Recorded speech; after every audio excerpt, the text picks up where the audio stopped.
শুভ সকাল বন্ধুরা। আমাদের ছাদ বাগানে আপনাদের সবাইকে স্বাগত। আমাদের স্বপ্নের ও শখের ছাদ বাগান। আমি আজকে আপনাদের চন্দ্রমল্লিকা গাছ দেখাবো। সূর্যের আলোয় পাতাগুলো যেন ঝিকমিক করছে। কিছু কিছু গাছে কুঁড়ি এসেছে ও ফুলের রঙও কিছু কিছু গাছে দেখা যাচ্ছে।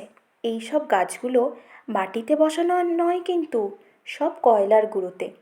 দেখুন, এক একটা গাছে কুঁড়ির সংখ্যা অসংখ্য, যেন গোনাই যাচ্ছে না। এদেরকে দেখলেই মন ভালো হয়ে যায়। সারা দিনের সব ক্লান্তি দূর হয়ে যায়। রাত্রিতে ঘুমোতে যাওয়ার আগেও একবার না দেখলে যেন শান্তি হয় না। রাত্রিতে গাছে কোনো পোকা লাগলে সেটাও রাত্রিতে লক্ষ্য করা যায়। ছাদ বাগানের পুরো দৃশ্য আপনাদের দেখাবো। কয়লার গুঁড়োতে বসানোর জন্য এতে জল ধারণ ক্ষমতা খুবই কম, তাই বৃষ্টিতে অতিরিক্ত বৃষ্টি হলেও এই গাছের তেমন কোনো ক্ষতি হয় না। আমাদের নিচের বাগানেও অনেক রকমের ফুলের গাছ আছে। আপনারা যদি দেখতে চান তাহলে আমাকে অবশ্যই কমেন্টের মাধ্যমে জানাবেন।